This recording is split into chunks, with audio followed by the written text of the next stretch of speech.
Everyone, welcome to my YouTube channel commerce with Gungun. तो आज हम अकाउंट्स का चैप्टर नंबर 4 स्टार्ट करने वाले हैं, जिसका नाम है साझेदारी फर्म का विघटन। इससे पहले हमने साझेदार क्या होता है वो पढ़ा, उसके बाद प्रवेश कैसे होता है, उसके बाद अवकाश ज्ञान और मृत्यु के समय हम क्या लिखा करते हैं तो वो पढ़ा। तो अब हम पढ़ेंगे साझेदारी फर्म का विघटन का रिवीजन करेंगे। तो आई होप आपने इससे पहले वाले वन शॉट को देख लिया होगा और सारे शॉर्ट नोट्स को पढ़ लिया होगा। तो let's get started this chapter number 4। तो चैप्टर नंबर 4 का नाम है साझेदारी फर्म का विघटन। तो फर्म का विघटन का अर्थ क्या होता है? तो साझेदारी अधिनियम 1932 की धारा 39 के अनुसार फर्म का विघटन होने पर फर्म की सभी संपत्तियां विक्रय कर दी जाती है और दायित्वों का भुगतान कर दिया जाता है। यानी कि अब क्या है, फर्म का विघटन मतलब क्या है कि फर्म को हम बंद कर रहे हैं पूरी तरह से। अब उसमें कोई बिजनेस नहीं होगा, कोई भी पुस्तक खुली हुई नहीं रहेगी। यानी कि हम अब सभी पुस्तकों को बंद कर रहे हैं, यानी कि हम इस बिजनेस को खत्म कर रहे हैं। तो ये क्या है, फर्म का विघटन। फर्म का विघटन होने पर क्या करते हैं, हम जो सारी संपत्तियां होती है, हमारी जो एसेट्स होती है, उनको हम सेल कर देते हैं और जो हमारे लायबिलिटीज होती है उनको हम भुगतान कर देते हैं। तो यहाँ पे ये बताया गया है कि संपत्तियां विक्रय कर दी जाती है और दायित्वों का भुगतान कर दिया जाता है। जब साझेदार एक फर्म के सभी साझेदारों के बीच साझेदारी समाप्त हो जाए। फर्म का विघटन क्या है, जितने भी उसके अंदर साझेदार थे उनके बीच जो समझौता है वो खत्म हो जाए तो वो क्या होता है, फर्म का विघटन कहलाता है। फिर आता है साझेदारी का विघटन क्या होता है। तो साझेदारी के विघटन का अर्थ यह है कि एक साझेदार का अन्य साझेदारों के साथ संबंध टूट जाता है। फर्म का विघटन तो क्या है, सभी साझेदार ने डिसाइड किया है कि हम अब बिजनेस को बंद कर देंगे। और साझेदारी का विघटन क्या होता है कि कोई एक साझेदार कह देता है कि मैं अब बिजनेस नहीं करना चाहता और मैं यहाँ से जा रहा हूँ। तो ये क्या है, एक साझेदार चला जाए तो वो क्या है, साझेदारी का विघटन। बाकी जो बचे हुए साझेदार है वो तो इस बिजनेस को कंटिन्यू रख सकते हैं। तो ये है हमारा साझेदारी का विघटन। ऐसी स्थिति में यह आवश्यक नहीं कि फर्म का कारोबार बंद हो जाए, यानी कि फर्म का कारोबार बंद नहीं होता है। शेष साझेदार चाहे तो फर्म का कारोबार चालू रख सकते हैं। फिर ये हमारा यहाँ पे डिफरेंस आ जाता है जो कि बहुत इंपॉर्टेंट है। ये प्रीवियस क्वेश्चन में लगभग 4 से 5 बार तो बिल्कुल आया है। और तो ये आपका इंपॉर्टेंट बन जाता है कि साझेदारी का विघटन और साझेदारी फर्म के विघटन में अंतर बताइए। थ्योरी में क्वेश्चन आपका बन सकता है। तो हम अंतर कैसे बताएंगे, आधार लिख के फिर साझेदारी का विघटन और फर्म का विघटन। व्यवसाय की समाप्ति। तो साझेदारी के विघटन में व्यवसाय का समापन नहीं होता है, क्योंकि जो शेष साझेदार होते हैं वो अपने जो व्यवसाय है उसको जारी रख सकते हैं। फर्म के विघटन में फर्म का व्यवसाय बंद हो जाता है, क्योंकि सभी साझेदार मिलकर फर्म का विघटन कर रहे हैं। फिर आता है परिसंपत्तियों एवं दायित्वों की व्यवस्था। परिसंपत्तियों एवं दायित्वों का पुनर्मूल्यांकन किया जाता है तथा नया तुलन पत्र तैयार किया जाता है। यानी कि हम यहाँ पे साझेदारी का विघटन होता है तो रिवैल्यूएशन अकाउंट बनाते हैं और उसका जो हमारी एसेट्स है उनको नए मूल्य पर दर्शाते हैं और उसके बाद क्या है, बैलेंस शीट हम तैयार करते हैं। और फर्म के विघटन पर परिसंपत्तियों को तो विक्रय कर देते हैं और दायित्वों का भुगतान किया जाता है। फिर आता है न्यायालय का हस्तक्षेप। तो न्यायालय का हस्तक्षेप साझेदारी विघटन में नहीं होता, क्योंकि साझेदारी का विघटन आपसी समझौते के द्वारा होता है और फर्म का विघटन न्यायालय के आदेश द्वारा किया जा सकता है। फिर आता है आर्थिक संबंधों में परिवर्तन। तो साझेदारों के मध्य आर्थिक संबंध जारी रहते हैं किंतु परिवर्तित रूप में। और फर्म का विघटन साझेदारों के आर्थिक संबंध समाप्त हो जाते हैं। फिर आता है पुस्तकों का बंद होना। तो व्यवसाय के समाप्त न होने के कारण इसकी आवश्यकता नहीं होती, क्योंकि जो शेष साझेदार होते हैं वो तो कारोबार को जारी रखते हैं तो उनको बुक्स चाहिए होगी। और फर्म का जब विघटन होता है तो बहियों को बंद कर दिया जाता है। फिर आता है फर्म के विघटन की स्थितियां कौन कौन सी हो सकती है जब हमें फर्म का विघटन करना होता है। तो समझौते द्वारा विघटन, यानी कि हमने कोई एग्रीमेंट बना रखा है कि हम इतने साल बाद अपने बिजनेस को क्लोज कर देंगे, तो इस तरीके से तो सभी साझेदारों की सहमति से और साझेदारों के मध्य कोई अनुबंध एग्रीमेंट हो सकता है उसके अनुसार। फिर आता है सूचना या नोटिस द्वारा विघटन, यानी कोई अपनी इच्छा से विघटन करना चाहता है तो स्वैच्छिक साझेदारी की स्थिति में लिखित सूचना देकर साझेदारी फर्म के विघटन की इच्छा व्यक्त करना। फिर आता है अनिवार्य विघटन, यानी कि इस स्थिति में तो हमें विघटन करना अनिवार्य है। वो कौन सी स्थितियां हैं, फर्म का कारोबार अवैध हो जाए, यानी कि कोई अवैध का अवैध बिजनेस चलाया जा रहा हो तो उसको हम बंद करना अनिवार्य है। फिर आता है सभी साझेदार दिवालिया हो जाए, यानी कि इतना लॉस हो गया कि अब साझेदारों के पास पैसा ही नहीं है उस लॉस को भरपाई करने के लिए, यानी वो दिवालिया हो गए, तो उस स्थिति में बंद करना पड़ेगा। और साझेदार शत्रु देश का नागरिक हो, यानी कि शत्रु देश का नागरिक हो, तो वो बंद करना अनिवार्य है। फिर आता है अनिश्चितता या विशेष घटना की स्थिति में। कौन कौन से हैं? निश्चित कालीन साझेदारी की अवधि समाप्त होने पर, यानी कि जो उन्होंने एग्रीमेंट में जो निश्चित अवधि दी थी उसके समाप्त होने पर फर्म का विघटन कर सकती है। किसी विशेष कार्य के लिए स्थापित की गई हो और उस कार्य के पूरे होने पर, साझेदार की मृत्यु होने पर, साझेदार के दिवालिया घोषित होने पर। फिर फिफ्थ पॉइंट आता है न्यायालय द्वारा विघटन, यानी जो न्यायालय है वो कब विघटन कर देती है हमारी फर्म को। तो साझेदार मानसिक रूप से अस्वस्थ हो, कोई साझेदार मानसिक रूप से अस्वस्थ हो सकता है, साझेदार के रूप में अपना कार्य करने में असमर्थ हो, और साझेदार कुप्रबंध का दोषी हो, और जानबूझकर साझेदारी अनुबंध की अवहेलना करता हो, और व्यापार से केवल हानि होने की आशंका हो, और अपने हित को किसी तीसरे पक्ष को हस्तांतरित कर दे। तो ये हमारी स्थितियां होती है, और यदि न्यायालय किसी उचित कारण से संतुष्ट हो तब ये हमारा विघटन होता है। फिर आता है फर्म के विघटन पर खातों को बंद करने की वैधानिक व्यवस्था क्या होनी चाहिए। तो हमारी वैधानिक व्यवस्था क्या है कि परिसंपत्तियों का निपटारा, यानी कि जो हमारी एसेट्स होती है उनको हम बेच देते हैं, और जो दायित्व होते हैं उनका हम भुगतान कर देते हैं। तो साझेदारी अधिनियम 1932 की धारा 48 के नियम के अनुसार हम कैसे करेंगे, यानी हमारी हानियों का व्यवहार, हम जो फर्म में लॉस चल रहा है उसको हम कैसे भरेंगे। तो पहला हम किससे लेंगे? लाभ में से, यानी कि जो भी हमारा प्रॉफिट है उसमें से हम थोड़ा निकालेंगे और जो भी हमारी हानि है उसको चुका देंगे। फिर आता है अगर लाभ में से हो गया और फिर भी हानि बच रही है तो हम साझेदार की पूंजी में से उसको चुकाएंगे, और अगर बाद में भी अगर कुछ लेना है तो हम किससे चुकाएंगे? लाभ विभाजन अनुपात में व्यक्तिगत रूप से क्या करेंगे? साझेदार वहन करेंगे उस हानि को। फिर आता है परिसंपत्तियों का उपयोग, एसेट्स का यूज कैसे करेंगे। पहले तो क्या करेंगे? फर्म के ऋण चुका देंगे, फिर जो साझेदार से ऋण लिया हुआ है उसको चुकाएंगे, फिर साझेदार अगर बचा है और तो साझेदार का अनुपातिक भुगतान पूंजी खाते में कर देंगे, और अगर शेष बच रहा है तो शेष राशि लाभ विभाजन अनुपात में साझेदारों में विभाजित हो जाएगी। फिर आता है व्यक्तिगत ऋण तथा फर्म के ऋण का यूज कैसे करेंगे। साझेदारी अधिनियम की धारा 49 के नियम। तो फर्म की संपत्तियों का प्रयोग, अब हम किसकी यूज कर रहे हैं? फर्म की एसेट्स का। तो पहले फर्म के ऋण चुकाएंगे क्योंकि फर्म की एसेट्स है, तो पहले हम फर्म के ऋणों का भुगतान करते हैं, और फर्म के ऋणों का भुगतान हो जाने पर अगर शेष राशि बची है तो हम साझेदार को दे देते हैं ताकि वो अपनी निजी दायित्व या भुगतान है उसको पूरा कर सके। फिर आता है साझेदार की निजी परिसंपत्ति का प्रयोग। अब क्या है कि अब साझेदार अपनी निजी परिसंपत्तियों का प्रयोग करके ऋण चुका रहा है, तो पहले साझेदार अपने जो दायित्व है उनको भुगतान करेगा, फिर फर्म को देगा।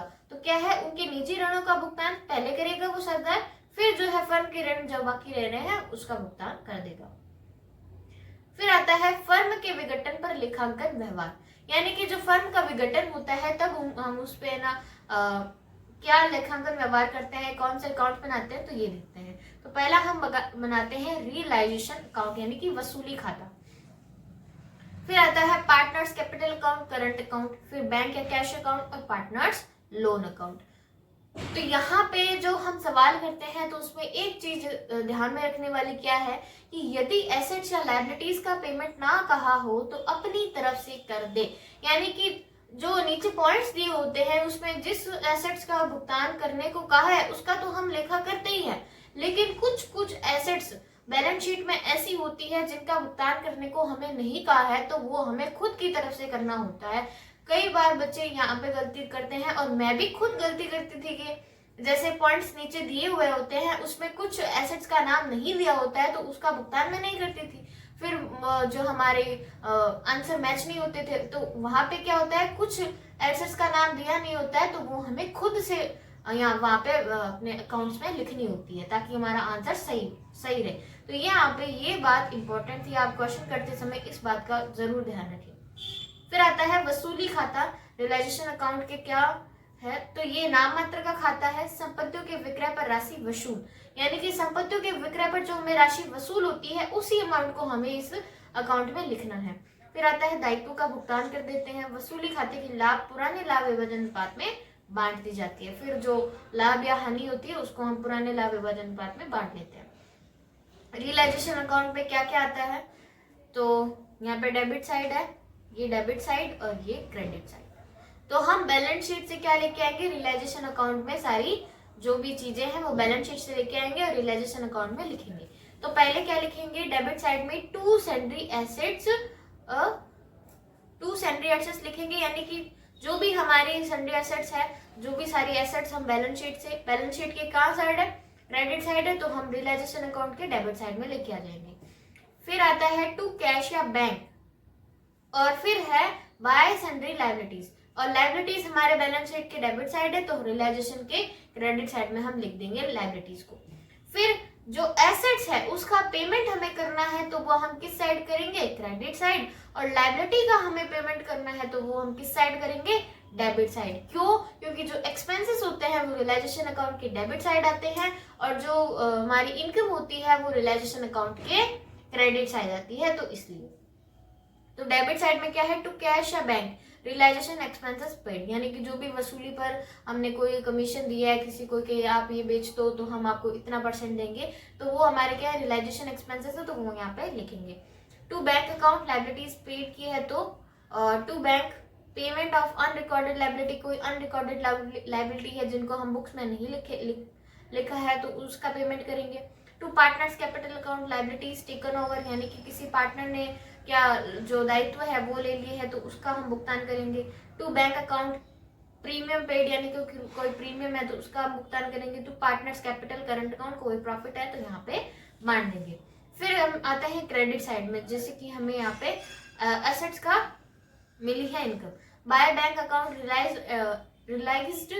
रियलाइजेशन वैल्यू ऑफ एसेट्स, यानी कि वसूली अमाउंट है जो हमने एसेट्स पे ली है तो वो क्या आ जाएगी यहाँ पे, बाय बैंक के नाम से। फिर आता है बाय बैंक अनरिकॉर्डेड रियलाइज, यानी कि जिसका एसेट्स में बुक्स में रिकॉर्ड नहीं की गई है, वो अनरिकॉर्डेड है तो उसको हमने बेचा है तो वो यहाँ पे अमाउंट आ जाएगी। फिर आता है बाय पार्टनर्स, यानी कि कोई एसेट्स किसी पार्टनर ने ली है तो वो यहाँ पे आ जाएगी, assets taken over. Bye partners loan, किसी का पार्टनर का लोन है तो डिस्काउंट ऑन इज लोन, उसके पार्टनर के लोन पे हमने कोई डिस्काउंट दिया है तो वो आ जाएगा। और बाय पार्टनर्स कैपिटल या करंट अकाउंट या लॉस हो रहा है तो यहाँ पे क्रेडिट साइड में हम दिखाएंगे। तो ये हो गया हमारा रियलाइजेशन अकाउंट। ट्रिक क्या है कि एक्सपेंसेस अगर है तो रियलाइजेशन के डेबिट में आएंगे, और इनकम है तो रियलाइजेशन के क्रेडिट में आएंगे। क्योंकि लायबिलिटीज का हमने पे किया है तो वो क्या है, डेबिट साइड में आएगी क्योंकि वो हमारे एक्सपेंसेस है, और जो एसेट्स है हमारे पास पैसा है वो हमारी इनकम है तो वो सिंपल सी बात है क्रेडिट साइड में आएगी रियलाइजेशन के अकाउंट में। फिर हमारी आती है एंट्री जो कि मोस्ट इंपॉर्टेंट है इस चैप्टर की, तो इसको देखते हैं संपत्तियों के हस्तांतरण पर।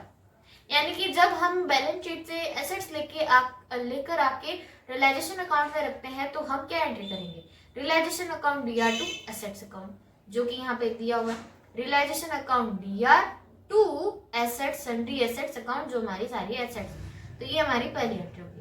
फिर ध्यान में रखने वाली क्या चीज है कि कौन सी हम नहीं लेकर आते हैं, निम्न संपत्तियां हस्तांतरित नहीं की जाती, कौन सी, cash at bank, P&L account का debit balance, fictitious assets, partners capital account का डेबिट बैलेंस, ये हम हस्तांतरित नहीं करते हैं बैलेंस शीट से।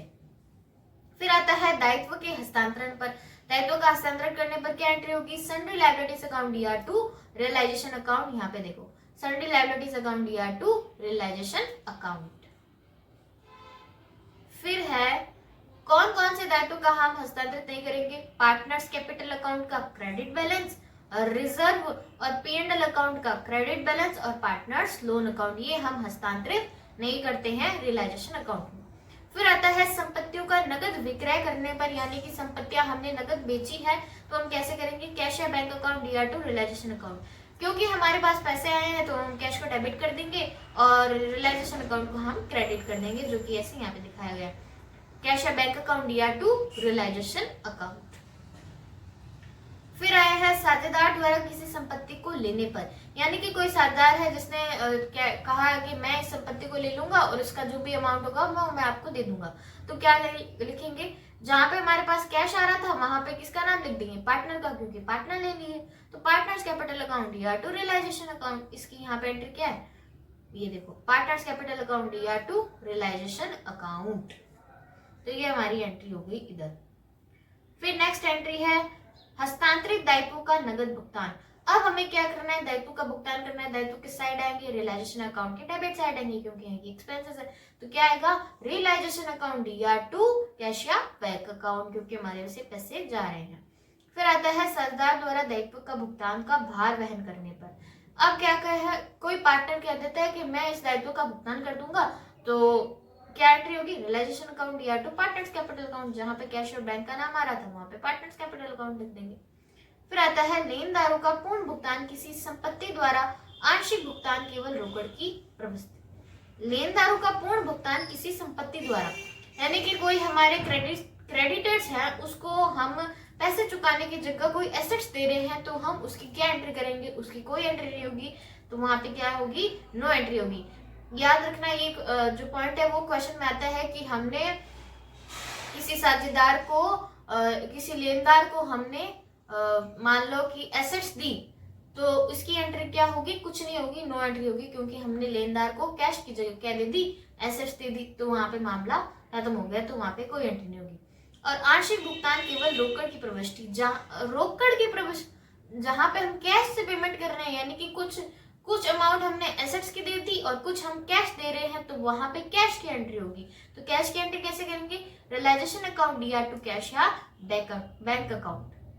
फिर एक हमारी एंट्री आती है वसूली व्यय फर्म द्वारा चुकाने पर, यानी कि जो रियलाइजेशन एक्सपेंसेस है वो फर्म द्वारा चुकाती है, तो क्या होगा, रियलाइजेशन अकाउंट DR2 कैश या बैंक अकाउंट। ये हमारा यहाँ पे आया था, ये रहा कैश या बैंक अकाउंट। तो रियलाइजेशन अकाउंट DR2 कैश या bank account, realisation expenses paid.